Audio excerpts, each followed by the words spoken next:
planet had no name.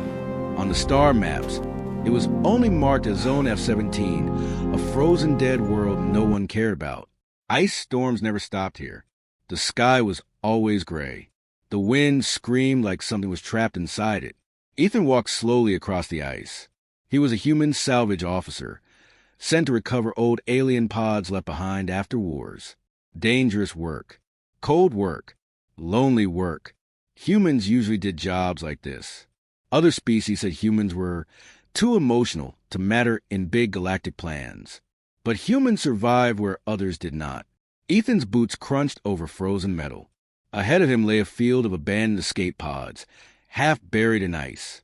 Some were cracked. Some were empty. Some still had bodies inside. Frozen long ago. His scanner beeped softly. No life signs, the scanner said. Ethan sighed. Another empty job. Then the scanner beeped again. Once. Short. Weak. Ethan stopped. He turned slowly and adjusted the scanner. Life sign detected, the scanner said. Status critical. Ethan's heart tightened. Life signs were rare here. Almost impossible. He followed the signal to a small pod, much smaller than the others. Ice covered it completely. He wiped the frost away with his glove. There was a note attached to the pod. Not paper. Metal. Engraved words. Ethan leaned closer and read it. No one's children. Genetic risk. Left to freeze. Ethan felt sick. He knew those words. Everyone in the galaxy knew them. No one's children was a label used by the Galactic Council. It meant a species was too dangerous, too unstable, or too costly to save. If a child was born from such a species, they were abandoned, left to die. Ethan clenched his jaw. That's not right, he muttered, though no one could hear him. He opened the pod. Cold air rushed out. Inside, wrapped in thin thermocloth, was a small alien child. Its skin shimmered faintly under the ice, not fully human, not fully alien by any standard chart. Its chest moved slowly, too slowly. The child was alive. Barely. Ethan's scanner flashed red. Temperature, critical, it warned. Heart rate, failing. Ethan froze. Interfering with abandoned species was illegal. Saving this child could cost him his license, maybe his freedom. He looked around. The storm howled louder. No ships, no patrols, just ice and a child about to die. The child's eyes fluttered open. They were glowing faintly, a soft blue light filled with fear. The child looked at Ethan, not angry, not dangerous, just scared. Ethan swallowed hard. He remembered something his mother once said, long before humans joined the stars. If someone leaves a child to die, that tells you they are not who the child is. Ethan reached out. The scanner screamed. Warning. It said, species flagged, extreme threat. Ethan shut the scanner off. He pulled off his thermal cloak and wrapped it around the child. The child trembled, then slowly relaxed. The glow in its eyes softened. Ethan whispered, his voice low, almost shaking. They don't want you, he said. But that doesn't mean you are nothing. The child made a weak sound. Not words. Just breath. Ethan looked at the metal note again. No one's children. He ripped it off the pod and dropped it into the ice. Then he leaned close to the child and whispered something that no scanner could record. You're mine now. Suddenly, Ethan's wrist of ice lit up. Police Scarlight. Incoming signal police Scarlight. Galactic Patrol. Scan inbound. Ethan's blood ran cold. If the patrol found him with the child, they would take it. Or worse. The storm grew stronger. Snow blinded the horizon. Ethan made his choice. He lifted the child carefully and held it close to his chest. The child clung weakly to his suit, its small hand gripping the fabric. Ethan activated his emergency beacon, then stopped. He hesitated. Then he disabled it. Breaking protocol. Breaking law. He turned away from the pods and walked toward his ship. Behind him, the frozen field swallowed the empty shells of the forgotten. Above him, unseen to the storm, the galaxy watched. And somewhere far away, systems began to notice something strange. A forbidden life sign. Moving, protected by a human. The storm screamed louder. But Ethan did not stop walking. The child should have been dead. Every record in the galaxy said so. Yet, the medical screen blinked again. Life signs active. Ethan stared at the words without breathing. His ship moved slowly through space, silent and dark. He had cut all external signals. No patrols. No messages. No witnesses. Only him and the child the galaxy had already decided to erase. The child lay on the medical bed. Small, thin, fragile. Ice still clung to its skin, slowly melting under the warm lights. Its chest moved in weak, uneven breaths. Ethan stepped closer. "You're not supposed to be alive," he whispered. The child's eyes opened.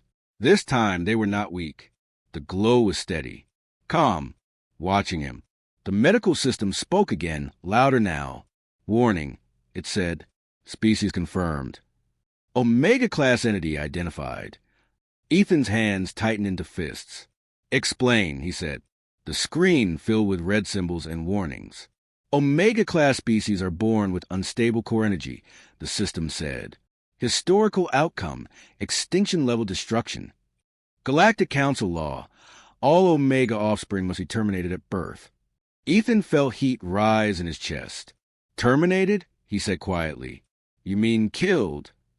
The system paused. "Correct." Ethan turned away from the screen and looked at the child. "This," he said softly, "this is what they fear." The child moved slightly when it heard his voice. The flashing lights slowed. The alarm stopped. The system changed tone. "Energy instability decreasing," it said. "Unknown stabilizing factor detected." Ethan took one step back. The child's breathing became uneven. The glow in its eyes flickered. The ship lights dimmed. Ethan stepped forward again. Everything calmed instantly. The ship hummed smoothly. The child relaxed. Ethan's heart raced. "It reacts to me," he said slowly. The system processed the data. "Confirmed," it replied. "Human proximity reduces Omega instability by 63%. Ethan felt a cold shock. No one had ever said that before. No record mentioned it. Because no one had ever stayed close to one long enough to learn. Suddenly, the communication panel lit up. A forced galactic broadcast filled the cabin. "Attention all sectors," a cold alien voice said. "An Omega-class child has escaped termination. This is a galaxy-level threat. Authorization granted for recovery or destruction." Images appeared on the screen. Burning worlds. Broken moons. Dead stars. Ethan shut the screen off. "They never show what happens before," he said quietly. "They never show who left you first." The child looked at him. For the first time, it raised its hand. Small, shaking. It reached for Ethan. The system screamed. "Warning. Physical contact may trigger uncontrolled output." Ethan ignored it. He took the child's hand. A wave of energy moved through the ship, not violent, not wild. Smooth, controlled. All alarms stopped. The system recalculated. "Threat level revised," it said slowly. "Current status dormant." Ethan breathed out. "They didn't need to die," he whispered. "They needed someone to stay." Another alert appeared. "Bounty issued. Omega child. All factions cleared to engage." Ethan stared at the message. That meant hunters. Not soldiers. Not lawkeepers. Predators. Some would kill the child. Some would cut it open. Some would try to use it. Ethan moved fast. He erased the ship's ID. Deleted flight records. Changed the signal to human-only code. Breaking law after law. The child watched him, calm. "You don't know what's coming," Ethan said softly. "But I do." The child made a sound. Not a cry. A word. "Stay." Ethan froze. "You spoke," he whispered. The child held his hand tighter. "Stay," it said again. Ethan swallowed hard. "I will," he said. "I promise." The jump drive powered up. Far away, hunters read the bounty notice and prepared their ships. They never asked one question. What happens when humans decide something is theirs to protect? Ethan's ship vanished into hyperspace. The galaxy had made a mistake. It hunted a child, and it challenged a human. The galaxy reacted faster than Ethan expected. Too fast. the moment his ship left hyperspace. Warning lights flashed across the control panel. Ethan did not need to read them. He already knew. They were hunting. Not soldiers. Not police. Hunters. Across the galaxy, a bounty had spread like fire. Private channels. Black markets. Silent networks where no laws mattered. One message repeated again and again. Omega child alive. Human protector confirmed. Inside the ship, the child felt it before Ethan said a word. The glow in its eyes changed. The air vibrated softly, like the ship itself was nervous. Ethan turned from the console and knelt in front of the child. "Listen to me," he said calmly. "They are coming, but I won't let them take you." The child looked at him. "Hurt?" it asked. "Yes," Ethan answered honestly. "They will try." The child lowered its head, not in fear, in confusion. "Why?" it asked. Ethan had no good answer. Because the galaxy feared what it did not understand. Because it was easier to kill a child than to raise one. Before he could speak, the ship shook. Hard. The lights went dark for half a second, then returned in red. Multiple targets detected, the system said. Non-military vessels. Heavy weapons. Ethan's hands moved fast. He cut the engines and let the ship drift into the shadow of a dead moon. Broken satellites and metal ruins surrounded them. Old war trash. Dangerous, but useful. 3 ships appeared. Black, sharp, silent. Hunters. A voice cut through the static. "Human ship," it said. "Power down. Release the Omega child. You'll be allowed to leave." Ethan laughed once. "Short, cold. You left the child to freeze," he replied. "Now you want it back?" Another voice answered. "It is not a child," it said. "It is a threat." The child flinched. The glow in its eyes brightened. Ethan turned immediately. "No," he said firmly. "Not yet. Stay with me." The vibration slowed. Outside, the hunters moved closer. "You have 10 seconds," the voice said. Ethan whispered to the child, "Whatever happens, don't let go of me." The countdown reached 3. Ethan fired. Not weapons. He released old mining charges into the debris field. Explosions ripped through space, throwing metal and fire in every direction. The hunters cursed and scattered. Ethan pushed the engines hard. The ship twisted through wreckage, scraping and shaking. One hunter's ship clipped a broken satellite and spun out of control, but the others adapted. A beam struck Ethan's hull. The ship screamed. Ethan slammed into the wall. Blood ran down his face. The child screamed. The glow in its eyes exploded into bright, white light. Space bent. The hunter ship froze in mid-flight, crushed inward as if held by an invisible hand. Metal screamed. Systems died. The second hunter stopped firing. "Stop." Ethan shouted, forcing himself up. "You're hurting yourself." The pressure vanished. The hunter ships drifted, disabled but alive. Silence. The child collapsed to its knees, shaking. Ethan rushed forward and pulled it into his arms. "It's okay," he said urgently. "You did good. You stopped." The child looked at the ships on the screen. "Dead?" it asked. "No," Ethan said. "You chose not to kill." The child's breathing slowed. That choice confused the galaxy. Across command centers and hunter guilds, reports came in. The Omega child had used its power, but it had stopped. It had listened. That had never happened before. Hunters began to hesitate. Scientists argued. Leaders grew afraid. Because if the Omega child could learn control, then the problem was never the child. It was a galaxy. Ethan's ship limped away into hyperspace. Behind them, emergency signals spread. Human interfering. Omega child controlled. Ethan held the child close. "They will keep coming," he said quietly. "But now they know something." The child looked up at him. "What?" it asked. Ethan's voice was calm, but deadly serious. "That you are not alone. Far away, hunters armed bigger ships. But something had changed. They were no longer hunting a monster. They were hunting a child, protected by a human. And that made all the difference." The ship stayed hidden. Ethan chose empty routes. far from trade lanes and patrols. Stars passed slowly outside the window, quiet and distant. For the first time since leaving the frozen planet, there were no alarms. Inside the ship, something new began. The child was no longer just surviving. It was watching. It watched how Ethan moved, how he checked systems, how he drank water slowly when tired, how he paused before speaking, as if words mattered. The child copied him without knowing why. When Ethan sat on the floor to rest, the child sat too. When Ethan cleaned a cut on his arm, the child leaned closer, watching carefully. When Ethan smiled softly at the stars, the child's face changed, not a smile, but something close. "You're learning," Ethan said one day. The child looked at him. "Learning?" it asked. "Yes," Ethan said. "Learning means you try to understand." The child thought for a moment. "Understand," it repeated. Ethan nodded. He brought simple food. Warm food, not nutrient paste like most ships use, but real human meals.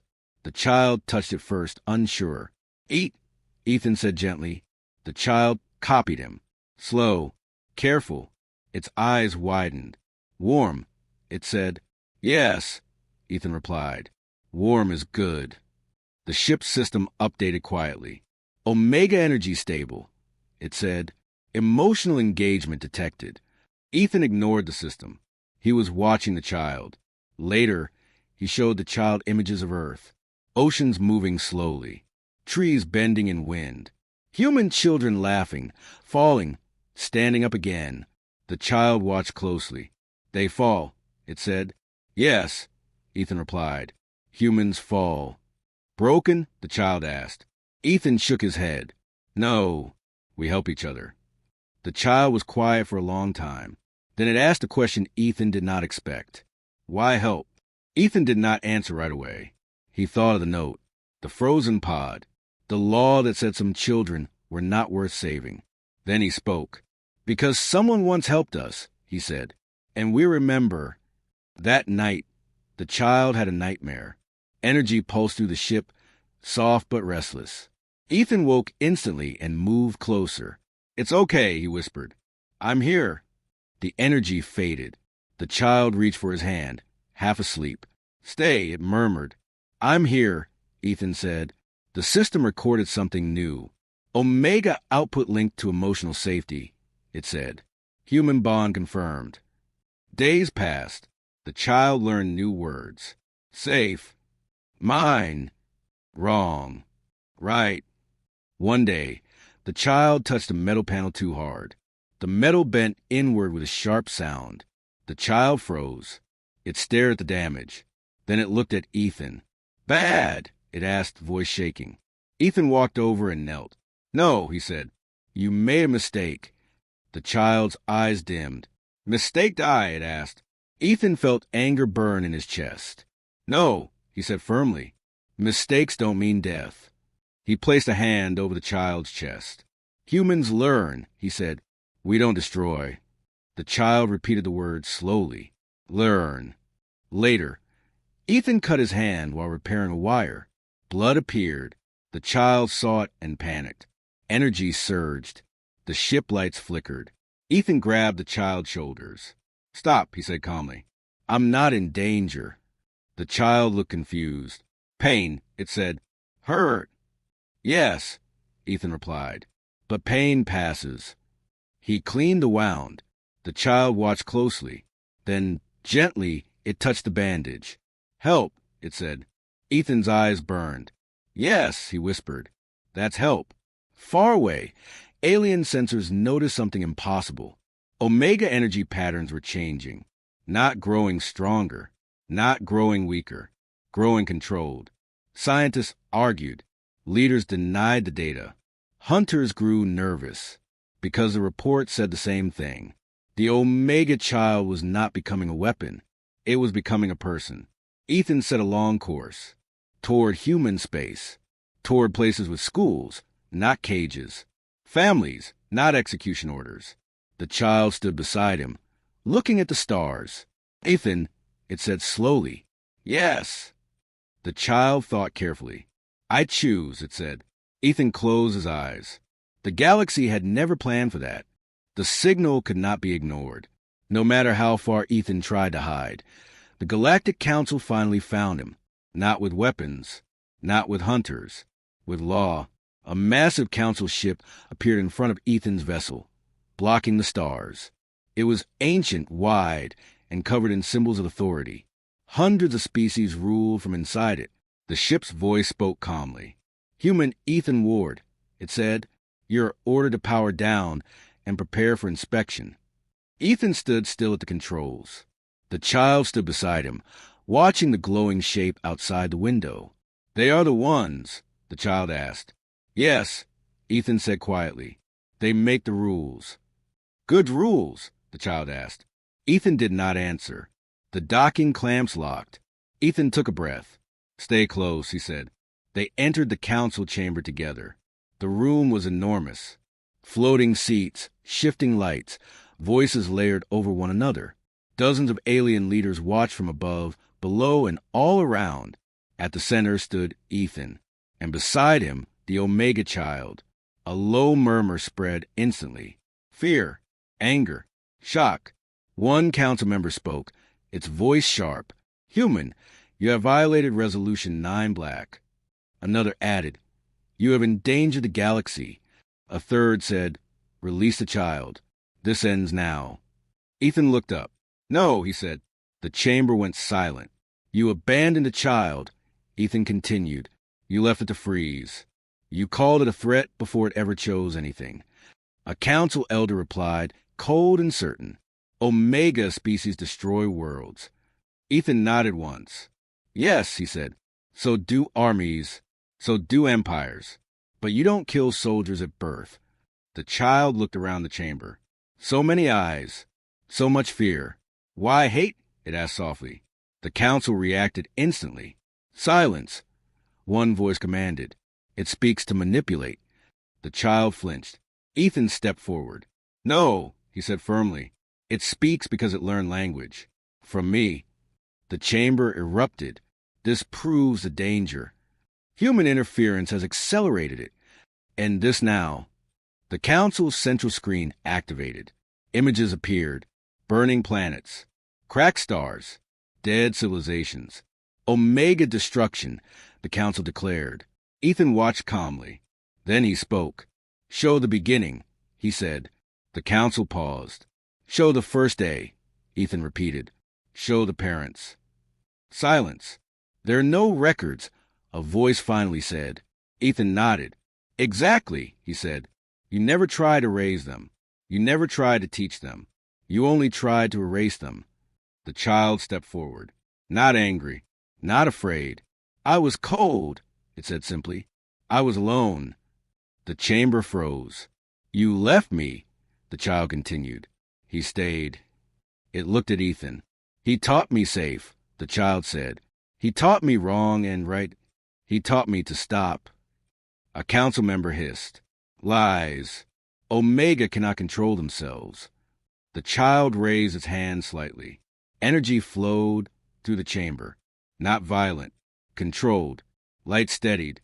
Systems balanced. The council ship stopped shaking. "I can," the child said. Fear rippled through the room. Ethan spoke again. "You feared power without control," he said. "But what you should have feared was power without care." The council whispered among themselves. "This changes nothing," an elder said. "The law stands." Ethan took one last step forward. "Then hear this," he said. "If you take this child," he continued, voice steady, "you take it from a human."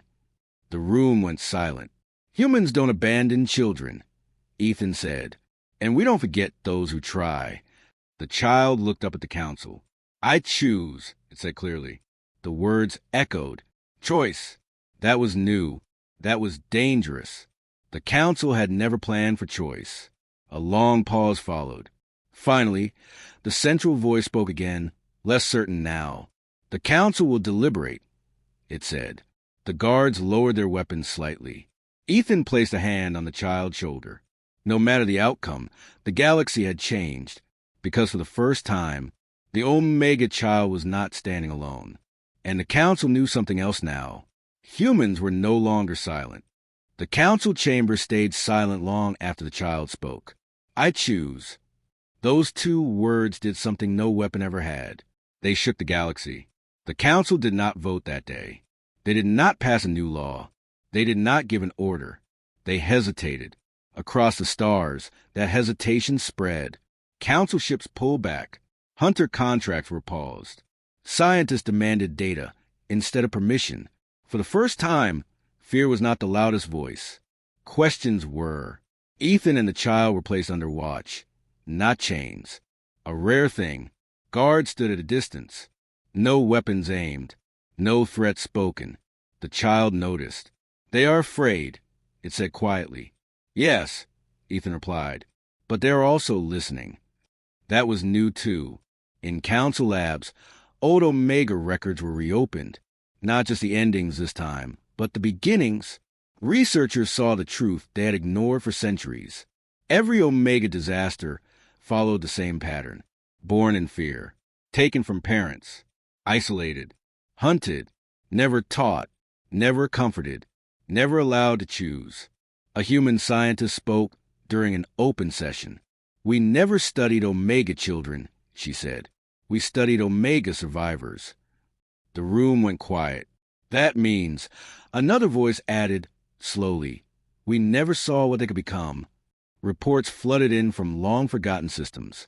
Escape pods once marked no one's children. Frozen signals once ignored. Hidden life signs once written off as errors. They were not errors. They were abandoned children. Ethan watched the updates from a quiet observation room. The child stood beside him, reading slowly. More like me, it said. Yes, Ethan answered. More. The child was silent for a moment. Cold, it asked. Ethan nodded. Very. The child closed its eyes. Energy moved, soft, careful. Across the council ship, systems adjusted. Power grid stabilized. Shields aligned.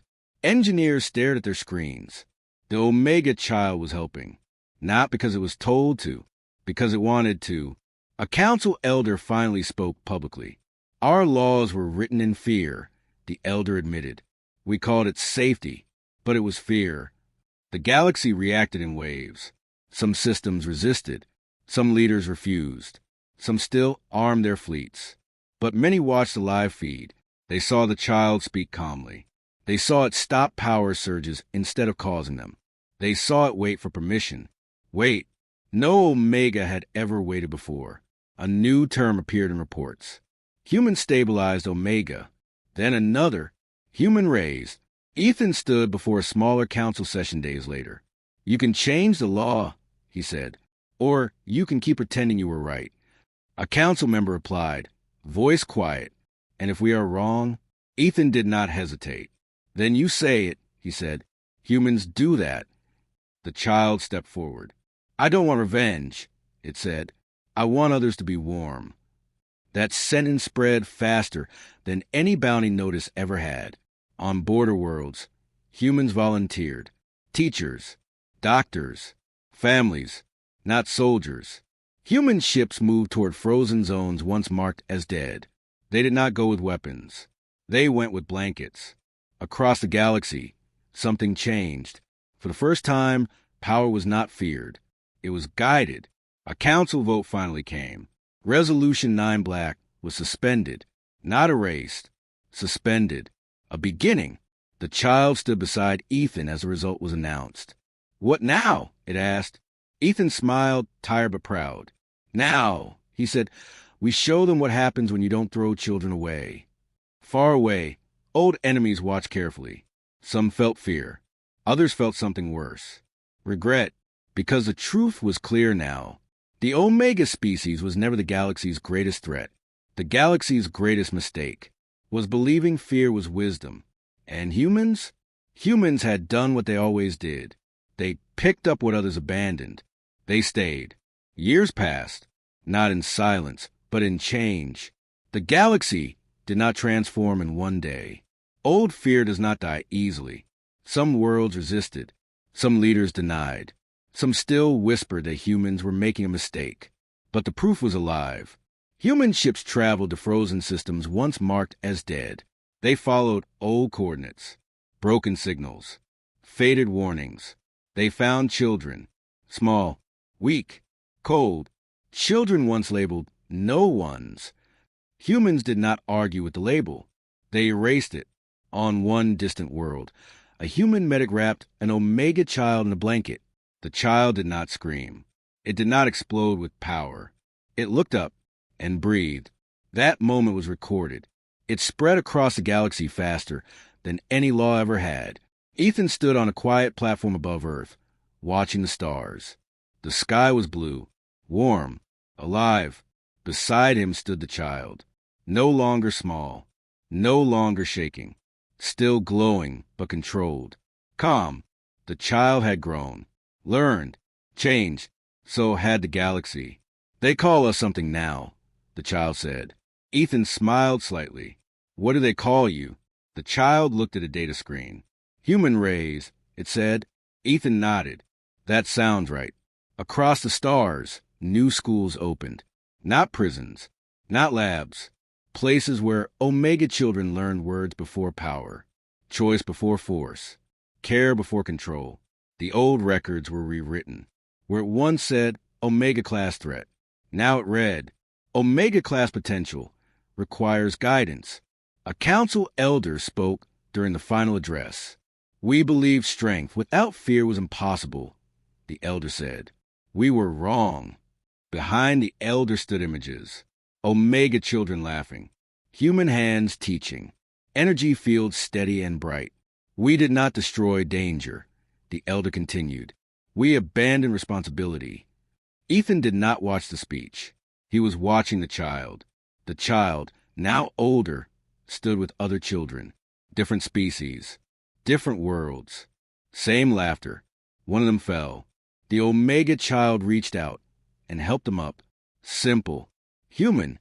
Do you regret it? The child asked Ethan later. Ethan looked surprised. Regret what? Choosing me, the child said. Ethan knelt so they were eye to eye. No, he said. I regret that the galaxy made you believe you needed to ask. The child thought about that. Then it smiled. Years later, when the first Omega leader addressed the galaxy, there were no weapons behind them, only people. I was born as a mistake, the leader said calmly.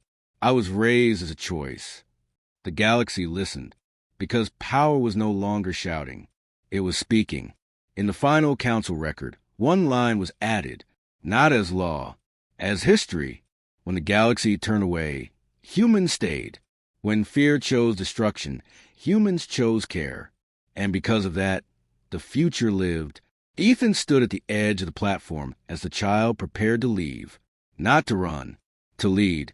You don't have to come, the child said. Ethan smiled. I know. The child hesitated, then spoke softly. You said once, I was yours. Ethan nodded. I did. And you are still, the child said. But now, I belong to myself. Ethan felt pride rise in his chest. That's how it's supposed to be, he said. The child stepped forward, light moving gently around them. Ships waited, not warships, homes. As the stars shifted, the child looked back one last time. Thank you, it said, for staying. Ethan watched the ship disappear into the light. Around him, the world moved on. The galaxy moved on. But one truth remained. The strongest force the galaxy had ever faced was not Omega power. It was humanity's refusal to let a child freeze alone. If you enjoy deep, powerful human-first sci-fi stories like this, make sure to subscribe to HFY Adult Hub for more bold, emotional, and thought-provoking HFY content, like this video to support original HFY storytelling. And comment below, what makes humanity different in a galaxy full of power? Thank you for watching. The story may end here, but humanity never does. Milky Way.